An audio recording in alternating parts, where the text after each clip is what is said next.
What's up, everyone? Back for another beer review, and today I'll be reviewing yet another beer from the Fidens Brewing Company, and they are out of Albany, New York, and this is the Farmer.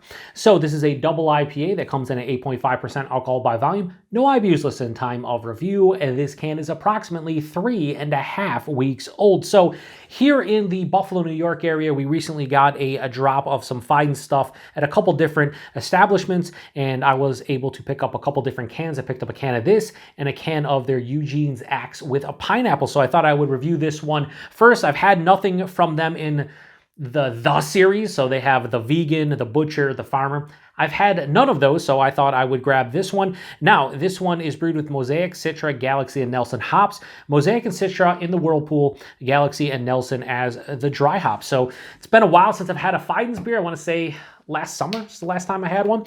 So really excited to get back into a beer or two of theirs, and hopefully this is delicious. We have the hashtag proper glassware, and here we go. So it's pouring out that milky yellow color. Shout out to Joe Senegalia, aka Joe from Joe's Arcade, who likes to call that, I believe, oh, did I just pour this like an idiot? Yeah, I poured it like an idiot. Or is it just a little bit too carbonated? I don't know. But shout out to the quicker picker upper, Bounty. Seems like I'm using these Bounty paper towels a little bit too much nowadays, noticed by many people. But when you have no idea how to fucking pour a beer, here we are. So yeah, I didn't think that was that carbonated. I might have went a little bit too aggressive based on what's happening here with the heading and the fact that it went a bit crazy on me, but at the same time, like, I don't know. Anyway, I cheated a little bit and it was delicious. Let's just say that. So we have it in the hashtag proper glassware, although, it's a fucking 4-finger head, so really not that proper. But if you want to actually look at the beer itself, yeah, that looks beautiful. Has that, again, that milky kind of darker orange color. Hold it up to the light. You can't see through it. Murky and turbid.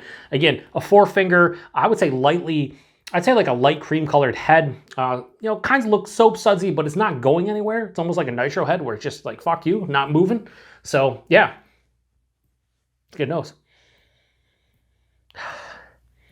Earthy, white grapes, diesel, Nelson Sauvin running wild like Hulkamania in the 80s.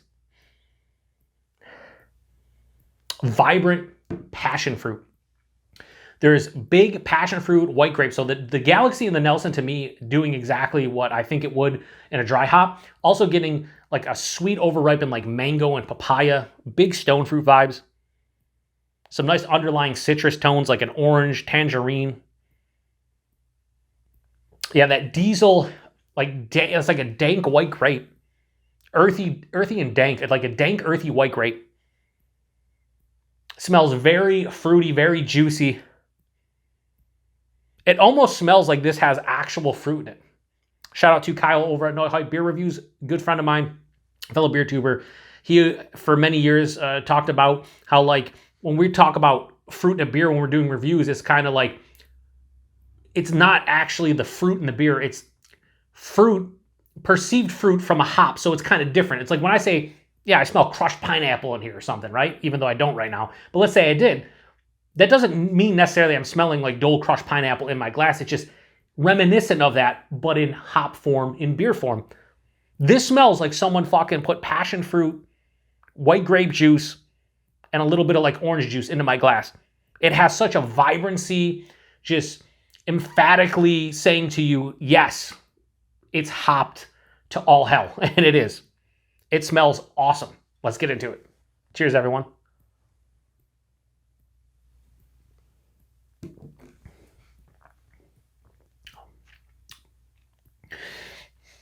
Yeah, I mean, when it comes to Fidens and a lot of these new age hype beasts of breweries, the brew hostess of the world, the Troons, whoever, the Noble Savages, there's so many breweries kicking out like great haze like this. To me, this is fucking top tier. Like what I just took a sip of is top tier. It's so vibrant on the palate. It's so juicy. It's fruity.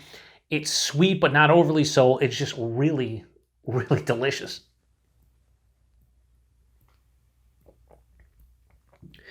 Body on this is higher side of medium, lower side of full, probably more like lower side of full. 8.5% has a heft behind it, but not, overly done. The mouthfeel is fucking top tier, spectacular. Mild to moderately carbonated, infinitely smooth and creamy on the palate. Kind of like just... It's the first thing I noticed about Fidens when I first tried their beers a couple years back, courtesy of the aforementioned Kyle. I could tell right away their mouthfeels were definitely top tier. Back then, like in the tree houses of the world, Hop Butcher, other halves, like it's just pillowy on the palate. It's like you're drinking a cloud. It's fucking phenomenal. The taste, again, to me, and again, I'm trying to review this both as a personal, like what I think personally about it, but also what people would be looking for out of an 8.5% hazy double IPA. This is like what a lot of people would be looking for. Glass lacing's phenomenal. Forefront. First thing that hits me, there's really no malt to speak of. A lot of times in beer, I'll be like, oh, a little bit of breadiness. There's none of that. It's just a full onslaught of different hops. Forefront. Sweet orange juice. Juicy, super juicy orange. Little bit of tangerine, maybe a touch of like a ruby red grapefruit. As it passes through and hits mid-palate, the stone fruits get kind of lost. It was more in the nose. On the palate, though, I love passion fruit, and this has a lot of passion fruit to me. Almost has like a slight tart twang from passion fruit, like the real fruit itself. But there is a huge white grape presence in this one. The Nelson is screaming off the top. It's that diesel kind of, Nelson characteristic that I don't really get too much. I've said it a couple times. Shout out to a good friend of mine, viewer of the channel, Bud. It has that diesel characteristic, but it also has this dank, earthy white grape, and it's great. The finish is where it loses me a little bit. It stops me from just, singing from the rooftops and giving this a 5 out of 5 and losing my shit. But that's a personal preference, and keep that in mind. A lot of people don't want a bitterness or a substantial dryness. They like the sweet, juicy, double IPAs and hop forward beers from a lot of these breweries. That's what they enjoy drinking. More power to them. I was once in that boat where, going back 5 years ago, this would have been a 5 out of 5 probably. I probably would have just been like, yeah, this is everything I want. It's sweet, it's juicy. I get a lot of fruit character from the hops. It's 8.5%, really doesn't drink like it from an ABV standpoint.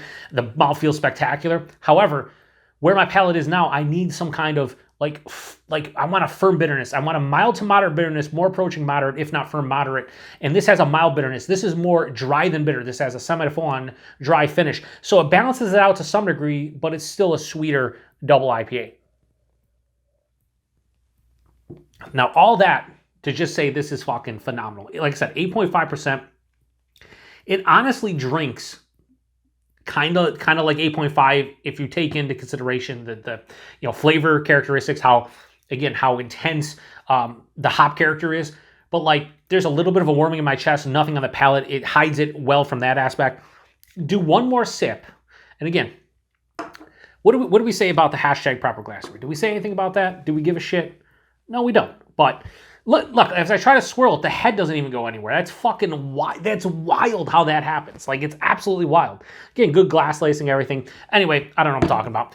I just got to knock it for, again, a personal preference. This is a 5 out of 5, I think, for, stylistically speaking, a double IPA that pretty much nails the hop characteristics of the Mosaic. Like, I didn't get any, red berry. I didn't get any, perceived like huge dankness from the Mosaic, probably helping out with like the citrus tones. But really, the Galaxy and Nelson shine makes sense in the dry hop.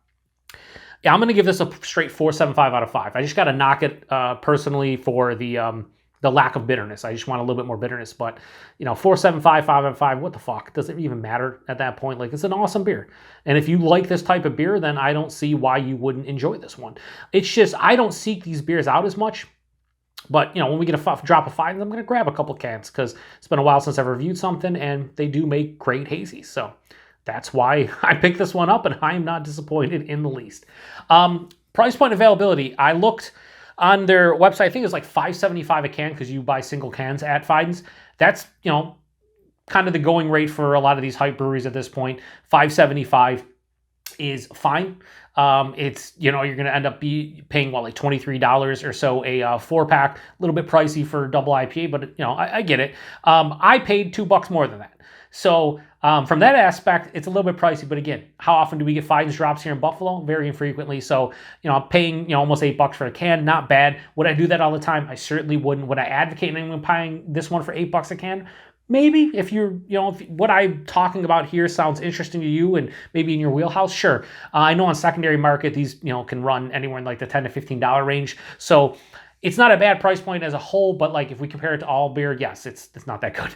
And then availability is Fidens. It's typically brewery only, but sometimes you'll get drops from places throughout, mostly like the Northeast. I know a good friend of mine, fellow beer tuber Josh over at Last Beer, he's gotten some. He's in Virginia. His local bottle shop occasionally gets their stuff. So some places get their hands on Fidens stuff, but it's very infrequently. We get a couple drops a year. But they're a great brewery, and if you're ever in the Albany area, check them out, especially if you like hazy IPAs. So if you've had this one before, I know a lot of you out there have, post in the comment section. Let me know, what did you think about this one? I know they do a lot of different batches of all these beers. This batch specifically, what I'm drinking in my glass right now,